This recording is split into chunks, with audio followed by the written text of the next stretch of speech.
भाग्योदय में ब्रेक के बाद एक बार फिर से आपका स्वागत है। बात हम कर रहे हैं कि 2016 मेष राशि के लिए कैसा रहने वाला, और बहुत डिटेल से बता रहे हैं आपको डॉक्टर अर्चना। मेष राशि की बात तो हम करते रहेंगे, लेकिन इंतजार उनको अब नहीं करना पड़ेगा जिनका दैनिक राशिफल चल रहा है, और फटाफट से कर्क राशि की बात कर लेते हैं। कर्क राशि वालों के लिए एक अच्छा दिन है। पराक्रम बढ़ा चढ़ा रहेगा और भाई बहनों और साथियों का सहयोग साथ में लेके चलिए। खुशियों का दिन है आज, उसे मनाइए और सबसे पहले शिव जी को मनाइए। गणेश जी के बाद आज पूरे शिव परिवार का जल से या दूध से अभिषेक कीजिए, लेकिन शिवलिंग का अभिषेक खास तरीके से कीजिए। चलिए बात अब करते हैं हम सिंह राशि की। सिंह राशि वालों के लिए भी एक अच्छा दिन है। धन संबंधित निवेश करने जा रहे हैं तो बहुत सोच समझ के करें, और आज गणेश जी को मनाने के बाद, उनकी आराधना के बाद सूर्य उपासना करें तो आपको बहुत लाभ देगी। सूर्य उपासना करें सिंह राशि वाले। देखते हैं कन्या राशि वालों के लिए ये दिन कैसा है। कन्या राशि वालों के लिए भी बहुत अच्छा दिन है। उनकी राशि में चंद्र के साथ शुरुआत है, राहु भी साथ में है। प्लानिंग करने का आज दिन है। आज योजना बनाइए और गणेश जी के साथ साथ अगर वो सरस्वती माँ की उपासना करते हैं तो प्लानिंग बहुत फुलफिल होने वाली है और साल बहुत अच्छा रहने वाला है। ये तो बात हो रही है दैनिक राशिफल की, पर मेष राशि वाले भी बैठे हैं जो जान रहे हैं अपने पूरे साल को। एक बार फिर से उस ओर चलते हैं। शुरू हम सेहत से करते हैं। तो आप लोग लापरवाह बिल्कुल नहीं होंगे, क्योंकि कहा भी है पहला सुख निरोगी काया, पाछे दूजी हर माया। तो इसलिए स्वास्थ्य से शुरू करते हैं। पिछले वर्ष आपके पंचम में गुरु बहुत अच्छे से विराजमान थे, जो सेहतमंद रखे हुए थे। प्रतिष्ठित लोगों से आपकी मुलाकात हुई, बड़े बड़े लोगों से मुलाकात हुई, उन्होंने आपको लाभ भी दिए। लेकिन सच्चे लोग मिले, अच्छे लोग मिले, कुछ बुरे भी मिले। और इस वर्ष फल में क्या होगा कि गुरु वक्री हो रहे हैं अभी 8 जनवरी को, 7-8 दिन के बाद ही। उसके साथ ही साथ गुरु और राहु का संयोग हो रहा है। फिर अगस्त में गुरु 6th हाउस में चले जाएंगे। तो जहां आपको बहुत पिछले अच्छे अनुभव हुए, साथ साथ आपको सेहत के साथ साथ लोगों से भी उनकी सच्चाइयां अच्छे से पता चलेंगी। यहाँ तक कि आपको गलत और सही की पहचान भी इस वर्ष फल में होगी। पिछले वर्ष फल की बजाय, 2015 की बजाय, ये वर्ष थोड़ा सा आपके लिए वीक है, लेकिन उस वीकनेस से भी आप बहुत कुछ सीखेंगे। और क्योंकि मेष राशि एक बहुत साहसी और आत्मबली राशि है, आत्मबल बहुत कूट कूट के भरा होता है, और विपरीत परिस्थितियों में भी अपना साहस दिखाकर अपनी बुद्धि और कौशल्य द्वारा लाभ पा सकती हैं। तो इसीलिए आपको बताना लाभदायक रहेगा कि आप अपनी मेहनत, परिश्रम और अपने बुद्धि विवेक से हर परेशानी, विघ्नों पर विजय पालेंगे। और गलत सही की पहचान करने से हमारा एक अच्छा वक्त शुरू होता है, जिससे शायद हम परीक्षा की घड़ी की वजह से बुरा समझते हैं, लेकिन कायदे में गलत और सही की जब पहचान हो जाती है और दूध का दूध और पानी का पानी हो जाता है, तो हम खुश रहते हैं, ज़्यादा सुकून होता है, हमारे लिए एक अच्छा वक्त होता है। लेकिन उसे हम बुरा महसूस करते हैं सिर्फ। कायदे में अगर गलत सही की पहचान हो जाए तो जिंदगी में सब कुछ पा लिया। स्वास्थ्य की दृष्टि से ये साल थोड़ा सा मैं इस तरह से कमजोर कहूंगी कि रूटीन की, मौसम की बीमारियां आपको घेरे रहेंगी। शरीर में आलस्य बहुत प्रभावी होगा। बहुत कोई गंभीर रोग आपको नहीं घेरेगा, लेकिन किसी भी इन्फेक्शन से आप जल्दी ग्रसित हो जाएंगे। कोई एलर्जी, इन्फेक्शन आपको बार बार घेरे रह सकती है। बाहर के खान पान से आपको बहुत नियंत्रण रखना होगा। खास तौर से आपको संक्रमित चीज़ों से बहुत परहेज रखना होगा। फास्ट फूड से परहेज रखना होगा, और आपको घर का सात्विक खाना खाएंगे तो बहुत लाभ देगा। जो लोग नॉनवेज और ड्रिंक करते हैं, मैं कहूँगी मेष राशि वालों, इस साल आप अगर शराब का और मांसाहार का सेवन नहीं करेंगे, अंडे का सेवन नहीं करेंगे, तो ज़्यादा सुखी रहेंगे, बल्कि बहुत स्वस्थ रहेंगे। ये तीनों चीज़ें आपको नुकसान करने वाली हैं, क्योंकि पंचम में बैठे गुरु राहु और 11वें भाव में केतु और शनि अष्टम में विराजमान है। ये वक्त इन चीज़ों से हर तरह का नुकसान करने वाला होगा। तो खान पान की बहुत संभाल रखनी होगी, संगति का बहुत ध्यान रखना होगा इस वर्ष फल में, जिसका सीधा असर आपके स्वास्थ्य पे पड़ेगा। क्योंकि मन में आलस्य, और अगर मन भी अशांत है तो भी आप अस्वस्थ रहते हैं, तो मन भी परेशान रहेगा इन चीज़ों से, और स्वास्थ्य को तो नुकसान होंगे ही होंगे। तो आप जल्दी सोने और जल्दी उठने की आदत डालेंगे। अगर अपनी आदतों में खान पान से लेके सोने, जगने और खाने के वक्त का ध्यान रखेंगे तो सेहत में बहुत हद तक सुधार रहेगा, बल्कि आपको पता ही नहीं चलेगा कि स्वास्थ्य की दृष्टि से थोड़ा सा वीक है ये साल। और घर में किसी की बीमारी की वजह से हॉस्पिटल में चक्कर लगाने पड़ सकते हैं इस पूरे साल में। और जब आपकी राशि के ईश 17 अप्रैल से लेके 30 जून तक वक्री अवस्था में है, उस वक्त आपको बहुत ध्यान रखना है अपनी सेहत का, संक्रमित चीज़ों से, संक्रमित बीमारियों के लिए बहुत ध्यान रखना है। कहीं आपको जल्दी इन्फेक्शन हो सकती है, वाहन संबंधित बहुत ध्यान रखना है। यात्राएं कर रहे हैं तो बहुत ख्याल रख के अपने वाहन की जांच करा के, ड्राइवर अगर चेंज कर रहे हैं तो ड्राइवर पे बहुत नज़र रखनी है, खुद ड्राइव कर रहे हैं तो बहुत ध्यान रखना है, रात को सफ़र नहीं करना है। इन सब बातों का आपको उस टाइम में जब मंगल आपकी राशि के ईश वक्री होंगे तो बहुत ज़्यादा ध्यान रखना है। तो सेहत और थोड़ी सी यात्राओं में परेशानी दिखाई दे रही है, लेकिन ध्यान रखकर और अपने साहस द्वारा, अपने परिश्रम से, अपनी बुद्धि विवेक से, खान पान का ध्यान रखते हुए, गलत आदतों में सुधार कर आप 99% विजय पा सकते हैं। आपको बैठे बिठाए बिना बात के सिर दर्द, खान पान से कोई कब्ज, एसिडिटी, पेट की खराबी, पैरों में दर्द, ये सब परेशानी हो सकती हैं, लेकिन इन सब से आप बच सकते हैं खान पान का ध्यान रख के, पूरा रेस्ट करके, जल्दी सोकर, जल्दी उठकर। बस सिर्फ आदतें बदलनी है आपको इस साल में, फिर आपका स्वास्थ्य अच्छा रहेगा। स्वास्थ्य के लिए और अच्छे ध्यान रखने के लिए आज से शुरू करके आप हनुमान जी का जाप तो कर रहे हैं, या तो किसी सुयोग्य पंडित से रोज सुंदरकांड का पाठ कराएं और साथ बैठ जाएं, या फिर खुद कर लें, या फिर सुंदरकांड का पाठ भी नहीं कर सकते तो हनुमान चालीसा का पाठ कर लें। अगर उसका भी वक्त किसी दिन नहीं मिलता है तो ओम क्राम क्रीम क्रोम से भोमाए नमः इसका जाप कर लें, या फिर आपको राम जी और हनुमान जी दोनों का इकट्ठा दर्शन करने मात्र से भी लाभ हो जाएगा। तो अगर सिया राम लखन की तस्वीर हो जिसमें हनुमान जी उनके चरणों में बैठे हों, तो जय सिया राम जय वीर हनुमान ही करके घर से निकलेंगे और दिन की शुरुआत करेंगे, तो स्वास्थ्य की दृष्टि से और हर दृष्टि से ये साल बहुत अच्छा होता चला जाएगा आपके लिए। चलिए, चुनौतियां कम नहीं है मेष राशि वालों के लिए, पर मेष राशि वालों के लिए कहा जाता है कि वो साहसी भी होते हैं। एक बार फिर से दैनिक राशिफल की बात, और बात अब तुला राशि की। तुला राशि वालों के लिए यात्राओं भरा दिन है, लेकिन यात्रा में सावधानी, क्योंकि आज मज़े के लिए यात्रा करने जा रहे हैं, नया साल मनाने जा रहे हैं, तो भी थोड़ा सा रख रखाव की और बहुत लापरवाही किसी भी चीज़ में आज ना करें, ये ज़रूरी है। आज गणेश जी को मनाने के बाद आप लक्ष्मी जी और कुबेर जी को भी नमस्कार करेंगे तो पूरा साल धन की आवक बनी रहेगी। अब बात करते हैं हम वृश्चिक राशि की। वृश्चिक राशि वालों के लिए बहुत लाभकारी दिन है। भाग्य स्थान में चंद्र गोचर कर रहे हैं, प्लानिंग से कोई काम करेंगे तो सफल होंगे। और आज गणेश जी के साथ हनुमान जी की उपासना करें और उन अंजनी माई की भी उपासना करें तो बहुत लाभ होता है आपको। चलिए, अब देखते हैं धनु राशि वालों के लिए आज का ये दिन कैसा है। धनु राशि वाले साल के पहले दिन बड़े व्यस्त होते नजर आ रहे हैं, लेकिन उसके बावजूद भी आप गणेश जी को मनाने के साथ साथ अगर विष्णु जी और लक्ष्मी जी के मंदिर में जाके नमस्कार कराएंगे तो सारा साल मेहनत के साथ साथ उसका रिवार्ड देने वाले साबित होगा।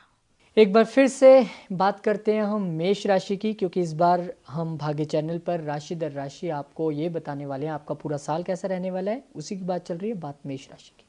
मेष राशि वाले करियर हाउस की बात करेंगे, चाहे वो व्यापार या व्यवसाय में संलग्न हैं या फिर नौकरी पेशा हैं, उनकी करियर भाव यानी 10th हाउस पे स्थिति कैसी रहेगी।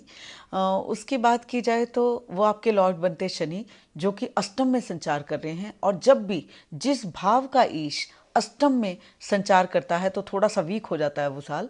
आपको बहुत आत्मबली और साहसी हैं आप, बहुत बुद्धि विवेक से काम लेते हैं, और मंगल एक ऐसा गर्म ग्रह है जो बहुत आवेश में और बहुत उत्साह वाला होता है, तो उत्साह में बहुत वृद्धि रहेगी। बड़ी बड़ी योजनाएं आप बनाएंगे और इस वर्ष भी ऐसा ही करेंगे। आप साहसी रहेंगे, आत्मबली रहेंगे और बहुत आवेश में आके बड़ी बड़ी योजना बनाएंगे। लोगों का सहयोग भी मिलेगा, लेकिन वो योजना में ज़्यादा रहेगी। जब कार्य करने का वक्त आएगा तो उस अनुसार कार्य संपन्न नहीं होंगे या मेहनत का उतना रिवार्ड नहीं मिलेगा, जिससे कभी कभी आप बहुत निराशाजनक स्थिति में होंगे। और कहीं धन संबंधित जो योजनाएं आप बनाएंगे वो योजना में ज़्यादा रहेगी, धन का लाभ उसमें कम होगा। व्यापार में अगर आप हैं तो आपको अपने अधीनस्थ कर्मचारी और साथियों पर बहुत निगाह रखने की ज़रूरत है। अगर नौकरी में आप हैं तो आपको अपने प्रतिद्वंदियों से बहुत सावधान रहने की ज़रूरत है, लेकिन आपको लाभ देगा नए तौर तरीकों का पालन करते हुए। अगर आप अपना दिल और दिमाग खुला रखेंगे और अपनी प्रतिभा का इस्तेमाल करेंगे, नए तौर तरीके और तकनीक से काम करेंगे और कोई विशिष्ट लोग और बुद्धिजीवियों से सलाह लेके काम करेंगे, अच्छों के साथ आप बहुत अच्छे रहेंगे और बुरों पे निगाह रख के उनसे छुटकारा पालेंगे तो कहीं आप इस नुकसान से बच जाएंगे और योजनाएं बहुत कारगर होंगी। इसलिए आपको ये सलाह दी जाती है कि दूसरों की प्रतिभा भी पहचानेंगे। अगर कोई सच्चा समझदार है तो आप भी उसके साथ जैसे का तैसा यानी कि सच्चे और समझदार बन के उसकी प्रतिभा की कदर करेंगे और अपनी प्रतिभा से दोनों की प्रतिभा जब मिल जाएंगी तो लाभ देंगे। अगर आप नौकरी में भी हैं तो अपने प्रतिद्वंदी को अगर लाभ देंगे तो वो भी आपको लाभ देगा। इस वर्ष आपको जैसा का तैसा मिलने वाला है। लेकिन जो लोग थोड़े से आपको नुकसान पहुंचा रहे हैं आप उन पे नजर रखें, प्रतिद्वंदियों पे या फिर आपके अधीनस्थ कर्मचारी हैं उनकी लापरवाही या फिर गलत नीति से आप नुकसान में पड़ सकते हैं। इस बात के लिए मैं आपको सावधान कर रही हूं। लेकिन सावधान ये नहीं कर रही हूं अच्छों को भी गलत समझे, अच्छों को अच्छा समझें, उनके साथ अच्छा व्यवहार करें, उनसे पूरा लाभ और सहयोग लें और दें तो आपको बहुत लाभ होगा। कुछ बुजुर्ग लोग या जिन्हें बहुत ज़्यादा एक्सपीरियंस है या बुद्धिजीवी हैं वो आपको सलाह देंगे तो उस सलाह पे आप चलेंगे तो आपको लाभ होगा। और ख़ास तौर से समय से काम करेंगे इस वर्षफल में तो बहुत लाभ होगा। कहीं योजना बनाने में वक्त व्यतीत हो जाए या घूमने फिरने और यात्राओं में आप ज़्यादा वक्त व्यतीत करेंगे तो गलत होगा। इस वर्षफल में कुछ ऐसा दिखाई देता है कि पूरा वर्ष आपकी आय और व्यय का संतुलन कुछ इस तरह का बनेगा कि आएगा कम और व्यय ज़्यादा होगा। और जब व्यय खर्चे उतने ही होंगे तो आप निराश और परेशान और आवेश में आ सकते हैं। सो आप अपने बजट अगर बना लेंगे तो बहुत ध्यान रहेगा। योजनाओं को जल्दी से कार्य रूप में देने की शुरुआत करेंगे। अपने साथियों पर, चाहे आप व्यापार में हैं या नौकरी में हैं, प्रतिद्वंदियों पर अपनी पूरी नज़र रखनी होगी। जिस भी कार्य में आप संलग्न हैं आपके साथ वाला भी अगर उसी कार्य में संलग्न है तो आपको निगाह रखनी होगी, वरना आपको धोखा मिलने की संभावना भी इस वर्षफल में दिखाई देती है। शेयर मार्केट में जो लोग लगे हैं उनको बहुत ज़्यादा जांच परख कर, सोच विचार कर कर इस काम में आगे बढ़ना है। बुद्धिजीवियों की और एक्सपीरियंस होल्डर जो लोग हैं उनसे बहुत सलाह लेके काम करने की ज़रूरत है। लेन देन मेष राशि वालों को इस वर्षफल में बहुत संभाल के करना है वरना भारी पड़ सकता है। कहीं उधारी में आप फंस सकते हैं। अपने व्यय को ध्यान में रखते हुए खर्चों की अधिकता हो जाएगी और उधार ले लेंगे। हालांकि उधार आप नियम से और टाइम से चुका पाएंगे, लेकिन फिर भी अगर जागरूक रहेंगे तो उधारी में नहीं फंसेंगे और उधार लेने से बचेंगे। आप बड़ी बड़ी योजनाएं बना के उधार ना लें इस वर्षफल में, वरना कहीं बड़ा उधार आपके सिर पड़ सकता है और योजनाएं क्योंकि कार्य रूप नहीं ले पाएंगी तो बहुत दिक्कत में आ जाएंगे। अजनबी लोगों पर इस वर्ष आपको यकीन बिल्कुल नहीं करना है। होगा ये जो दिखाई ये देता है ग्रह गोचर के हिसाब से कि आपके पुराने जो सहयोगी, साथी और रिश्तेदार अपने हैं उन पर अजनबी लोग आकर भारी पड़ते दिखाई दे रहे हैं और उन अजनबी लोगों की वजह से आपके अपने रिश्ते खटास में पड़ सकते हैं, अपने परायों जैसा बिहेव करेंगे और साल के अंत में आपको जब समझ आएगा तब तक बहुत देर हो चुकी होगी। नुकसान की स्थिति के साथ साथ आप अपनों को भी पराया कर लेंगे। तो जागरूक रहें, अजनबियों पर कभी भी एतबार ना करें इस वर्षफल में और बहुत जांचे परखे लोगों को साथ में लेकर काम करें। बुद्धिजीवियों और वरिष्ठ जनों से आशीर्वाद लेके, सलाह और सहयोग लेके काम करें। लेन देन में सावधानी बरतें और खास तौर से अगर योजनाएं बनाने जा रहे हैं तो योजनाओं के तहत उधारी से बचें। कई बार क्या होता है कि हम बड़ी बड़ी योजनाएं बना लेते हैं और उस योजना पर बहुत बड़ा लोन ले लेते हैं। ऐसी स्थिति से बचना होगा। जमीन पर पैर रखकर सोच समझकर बहुत लोगों से सहयोग और सलाह लेके काम करना है। उधारी छोटी मोटी होगी तो आप चुका पाएंगे, लेकिन अगर बड़ी योजना बना ली और लंबा उधार किसी आशा पर ले लिया तो गड़बड़ हो जाएगी, क्योंकि आपका जो आपने सोच लिया है कि यह आय आएगी वो उतनी नहीं आ पाएगी। तो आय व्यय का बहुत समन्वय बनाकर चलना है इस वर्ष आपको। चलिए, मेष राशि के बारे में तो बातचीत जारी रहेगी आने वाले दिनों में भी, लेकिन अब बात दैनिक राशिफल की हो रही है तो जानते हैं मकर राशि वालों के लिए साल का ये पहला दिन कैसा है। मकर राशि वालों के लिए साल का पहला दिन भाग्योदय कारक है और ये साल भी भाग्योदय कारक है क्योंकि उनके राशि के ईश 11वें भाव में गोचर कर रहे हैं। ग्रह स्थिति बहुत अच्छी मकर राशि वालों के लिए इस पूरे साल के लिए तो है ही। आज का दिन बहुत अच्छा। गणेश जी को मनाने के साथ साथ आज शनि जी की उपासना करेंगे तो बहुत लाभ देगा ये दिन और ये साल। मकर राशि के बाद बात कुंभ राशि की। कुंभ राशि वालों के लिए बहुत अच्छा दिन और बहुत अच्छा साल, क्योंकि आज साल का पहला दिन ही बहुत अच्छा है और पूरा साल क्योंकि उनके राशि के इस दशम में गोचर कर रहे हैं, मेहनत भरा और मेहनत का पूरा रिवार्ड देने वाला होगा। बिजनेस में है तो 4 चांद लग जाएंगे, नौकरी में है तो पदोन्नति के योग हैं। बाकी तो पूरे साल का हाल आपको 3 दिन लगाकर बताने वाले हैं हम। आज के दिन आप शनि जी की उपासना करें और पीपल की परिक्रमा करें तो आपके लिए पूरा वर्ष लाभकारी रहेगा। पूरा वर्ष लाभकारी रहेगा। और बात अब करते हैं मीन राशि वालों की। मीन राशि वालों के लिए एक अच्छा दिन, लोगों का पूरा साथ और सहयोग मिलने वाला है उनको। और बृहस्पति राशि के ईश भी बहुत अच्छी स्थिति में गोचर करेंगे साल के मध्य में। साल का पूरा हाल तो 3 दिन लगाकर बताने वाले हैं हम, लेकिन गणेश जी की आराधना के साथ अगर विष्णु जी की उनके नरसिंह रूप की उपासना करेंगे तो बहुत लाभ होगा। ये तो बात दैनिक राशि फल की थी और 12 राशियों की बात हमने कर ली है। तो जाते जाते हम सौभाग्य सूत्र भी लेंगे। जी, आज शुक्रवार को ये नववर्ष का शुभारंभ होने जा रहा है। तो लक्ष्मी माँ जिनकी ज़रूरत सभी को होती है, जो सुकून, शांति और धन की दात्री हैं, तो धन के अलावा सुकून और शांति की भी बहुत ज़्यादा ज़रूरत होती है, वरना वो धन बेकार हो जाता है। आज उनको मनाने का दिन है। तो गणेश जी के साथ लक्ष्मी जी की उपासना जैसे हम दीपावली को करते हैं, ऐसे गाय के घी का दीपक जलाकर अगर आज करेंगे तो बहुत लाभ होगा। और साथ में अगर श्रीयंत्र रख लिया जाए और उनको गौर से देख ही लिया जाए तो बहुत लाभ होगा। और नहीं तो उनके मंत्र का श्रीं का जाप ही साथ में कर लिया जाए। कुछ मिष्ठान बनाकर, चाहे वो गजरेला हो या दूध से बनी खीर हो या बर्फी हो, सामने रख ली जाए। गणेश जी, लक्ष्मी जी, कुबेर जी और श्री यंत्र को आज नमस्कार करके वो प्रसाद सब में वितरित करके खुद भी खाया जाए तो धन और सुख, आरोग्य और सुकून की प्राप्ति होती है।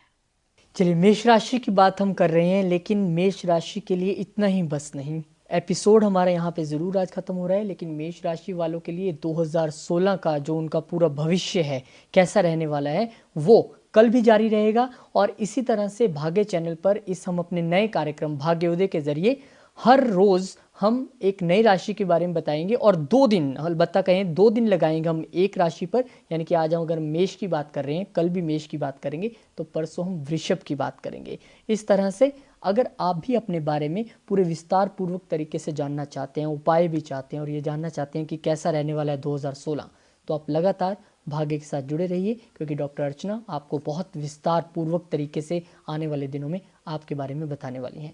अर्चना जी, बहुत बहुत शुक्रिया आपका, क्योंकि हमें टीवी पर ये सुनने में, देखने में जितना आसान लग रहा है, उसके पीछे आपकी उतनी ही मेहनत छुपी है। क्योंकि इतने क्लाइंट्स, इतना सब कुछ होने के बावजूद जैसे समय निकाल के आपने ये सारी चीज़ें लोगों को बताई है, उसके लिए बहुत बहुत धन्यवाद सबकी तरफ से मैं आपका करना चाहूँगा। जी, नमस्कार। कल फिर मिलेंगे आपसे। मेष राशि वालों की बात लगातार इसी तरह जारी रखेंगे। कल भी भाग्योदय में आप जुड़े रहिए भाग्य के साथ। नमस्कार।